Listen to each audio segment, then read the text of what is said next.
Hello, Sai. This is Chi with your second workout routine. This one is for the core, and you can do this in a couple of different ways. My goal or my hope for you is that you do this routine twice in a week.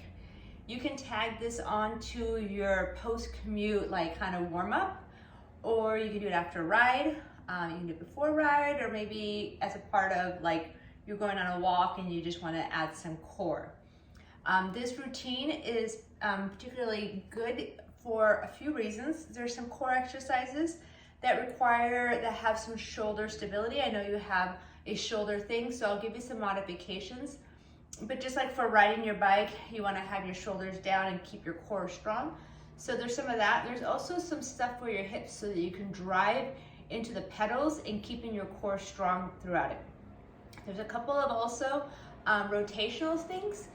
Some obliques, so I want you to just keep that in mind. There's some that you're resisting the twist, and there's some that you're actually twisting. It's really important for mountain bikers, for both skills as you're turning or descending. You're off camber and you're in a twist and you're trying to hold a position. So great for performance and great for overall spine and core stability and mobility. The only thing you'll need is some type of mat, and I'm going to quickly grab, I know you have 2.5 pound, 5 and 10 pound weights. You just need the lighter of the weights. So I'll grab a 2.5 pound weight. So what we're going to start with is plank, and I know you've done the plank before during the post-commute. So this is going to be taken from that. If it's hard on your shoulders, you can do this on your forearms. Otherwise, do this on your hands. So to set up, and it's not just a regular plank. I'm gonna do something with you. So you're gonna start with the plank position. So fingers wide, place them right underneath your shoulders, and then you're gonna extend your legs back. So here's your plank position. So notice the core, your shoulders away from your ears. Then you're gonna bring your knee to your elbow and touch, and then switch legs. So we're gonna do this for time to start with. So going back and forth. If this is okay, I wanna challenge you and see if you can bring your knee to your forehead. So all the way in, and then find your plank position, and then all the way in, and then your plank. Whew. Okay, so you're gonna do that, and then I want you to go ahead and lay on your back, and we're gonna do the dead bug.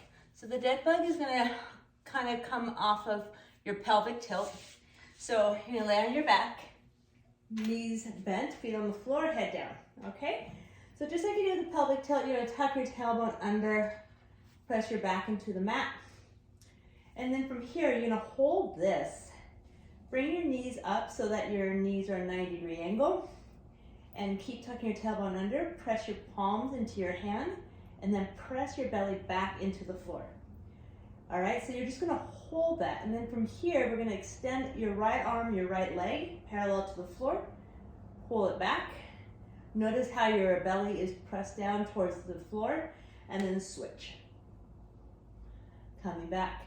Press as firmly as you can into your legs into your hand, draw the navel in, and continue to breathe through those movements. So that's the second one.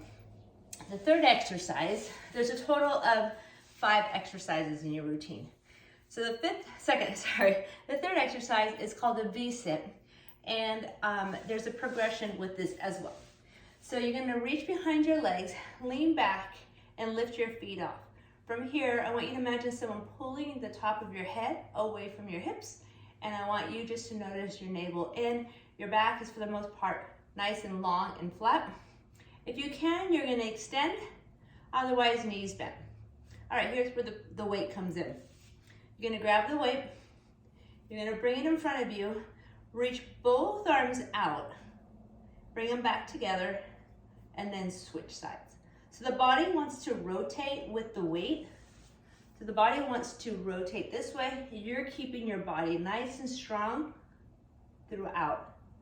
So the heavier the weight, the more of the rotation it will put on you, and more of a challenge. Just holding the V-sit will be challenging as it is, but the rotation is also important. So another modification or a way to do this is keep your feet flat. You're gonna lean back like you did, and then use the weight. Sorry, you're gonna have the weight in both hands. Let me do that again. You're gonna have the weight, you're gonna spread out your arms back together and out. So just from the side view, let me give you one more angle. So feet are flat, you're gonna lean back. So if my hands are my knees, my elbows are straight. You don't have, if you lift up your feet, it's a little bit more challenging. Reach out, bring it back together, and then reach out. All right, so that's the V-sit. The next one is side plank. Again, with your shoulder, I'm gonna kind of break it down. So let's go ahead and start on your right elbow. Your elbow is right underneath your shoulder, and you're gonna line up all the way. So you're kind of like a T in front. My knees are bent, and then you're gonna lift your hips up. Okay, so this is kind of where I want you to start and see how you feel from here. If it's too much on your shoulder, then I want you just to lower your hips a little bit down and keep pressing out of your shoulder. If this is okay, you're gonna lift up your hips. If this is okay, I want you to extend through your legs. So you're gonna do a nice long side plank, and you're gonna hold for time. All right, after you do that, you're gonna do the other side. Same thing, just notice how it feels one side to the other. So you can start here, press into your forearm, lift up out of your shoulder so that your neck is soft. That's okay. Hips, if that's okay.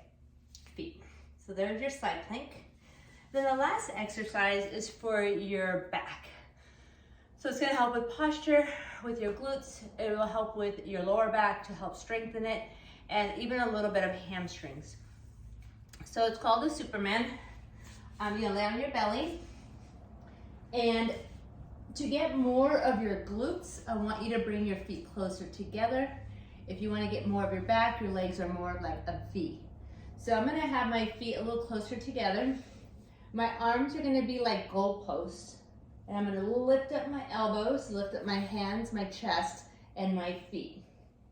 And then I'm going to come down and rest. And then coming up. Okay? You can put your arms in front of you if you like. I like putting my elbows like goalposts because I want to keep my chest open and work on that. You can also put your arms in a T position. Okay, so those are your 5 exercises for your core. I'll put a prescription out for starting with some time. You're going to go through the whole exercise, and then you're going to repeat it from the very top again.